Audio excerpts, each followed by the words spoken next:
hello' নমস্কাৰ সকলোকে welcome to what I it in a ডেৰ ফাৰ্ষ্ট মিনি ব্লগ হয় এইটো মোৰ আজি ছানডে স্পেচিয়েল হিচাপে লাঞ্চৰ বাবে বনালোঁ যোৱাকালি শিৱৰাত্ৰি ৰৈ যোৱা মগু মাহৰ দাইল তাৰ বাবে মই কুকাৰত এনেদৰে মগু মাহখিনি আৰু সৰু সৰুকৈ ওলকবি আৰু কাঠআলু দি বইল কৰি ল'লোঁ আনফালে মই কেৰাহীখন পাতি দিলোঁ আৰু সৰু আলু পানীলাও আৰু ৰঙালাওৰ বাকলি তেলখিনি গৰম হোৱাৰ লগে লগে পিঁয়াজ আৰু কাটি ৰখা সকলোখিনি দি দিলোঁ আৰু এইখিনি ভাজি কৰি ৰেডি হৈ গ'ল আনফালে মই বইল কৰি ৰখা মগু মাহখিনি কলাখাৰ দি অলপমান লৰাই ল'লোঁ আৰু ফুৰণ মাৰি দিম এয়া মোৰ মগু মাহৰ দাইল ৰেডি হৈ গ'ল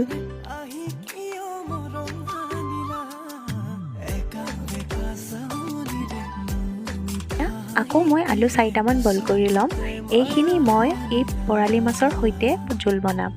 মাছখিনি এতিয়া হালধি নিমখ দি ফ্ৰাই কৰি ল'ম এতিয়া ফ্ৰাই কৰিবৰ বাবে মই কাঁহী এখনত মাছখিনি ধুনীয়াকৈ উঠাই লৈছোঁ আৰু ইয়াত নিমখ হালধি এড কৰি দিছোঁ হোৱাৰ পিছত পাতি থোৱা কেৰাহীখনত মই এতিয়া অকণমান মিঠাতেল দি দিলোঁ আৰু এইখিনি গৰম হোৱাৰ লগে লগে এটা শুকান জলকীয়া দিলোঁ ৰ'ব শুকান জলকীয়া যে দিছোঁ কিহৰ কাৰণে দিছোঁ নিশ্চয় জানে মাছ দিলে যিহেতু আমাৰ জানুৱেই তেল ছিটিকি আহে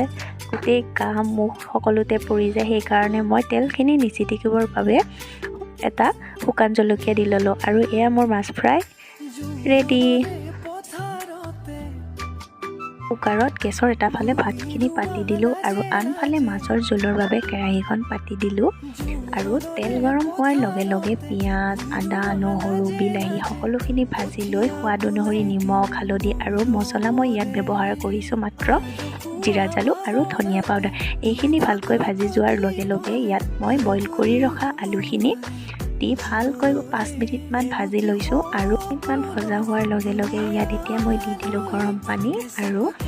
এতিয়া এইখিনি ভালদৰে উতল অহাৰ লগে লগে মই ভাজি ৰখা মাছখিনি দি দিলোঁ আৰু ভালকৈ 5-10 মিনিটমান উতল অহাৰ পিছত এইখিনি এতিয়া ৰেডি হৈ গ'ল মোৰ বৰালি মাছৰ সৈতে আলু আৰু বিলাহীৰ জোল আন এবিধ ব্যঞ্জন মই বনাব লৈছোঁ যিটো একেবাৰে অসমীয়া থলুৱা খাদ্য সেয়া হৈছে জাতিলাওৰ সৈতে মাছৰ মুখ কলাখাৰ দি কেনে আৰু এতিয়া তাৰ বাবে মই কেৰাহীখনত পিঁয়াজখিনি ভাজি ল'লোঁ আৰু জাতিলাও কাটি ৰখা দি দিলোঁ এইখিনি এতিয়া অকণমান ফ্ৰাই কৰাৰ পিছত ইয়াত মই ব্যৱহাৰ কৰিছোঁ কলাখাৰ আৰু কলাখাৰ দিলে যিহেতু সোনকালে সিজি যায় এতিয়া ইয়াত মই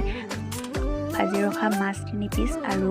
মাছৰ মূৰ কেইডোখৰমান পেলাই দিলোঁ আৰু তাৰ সৈতে মাছৰ মূৰৰ আঞ্জা ৰেডি হৈ গ'ল এতিয়া আন এবিধ ব্যঞ্জন মই বনাবলৈ লৈছোঁ একদম খুব মোৰ ভাল লগা বানানা চিপছ ইয়াৰ বাবে মই অকণমান ৰিফাইন দি দিছোঁ আৰু গৰম হোৱাৰ লগে লগে এতিয়া মই ৰাউণ্ডকৈ কাটি থোৱা কাচকলখিনি দি দিলোঁ আৰু খুব বেছি 1 মিনিট বা 2 মিনিটতে হৈ যোৱা এবিধ ৰেচিপি আৰু এইখিনি মোৰ এতিয়া ভজা হৈ গ'ল আৰু এতিয়া এইখিনি এখন প্লেটত উঠাই ইয়াত মই যিহেতু নিমখ হালধি একোৱেই ইউজ কৰা নাছিলোঁ এতিয়া ইয়াত অকণমান নিমখ ছটিয়াই দি কিনে এইখিনি ক্ৰাঞ্চি যেতিয়া ভাৱটো আহিছে তেতিয়া দি দিছোঁ আৰু স্পেচিয়েল আজিৰ থালিখনত আছিলে ভাত মাছ ফ্ৰাই বানানা চিপছ জাতিলাও ৰঙালাওৰ সৰু আলুৰ সৈতে ভাজি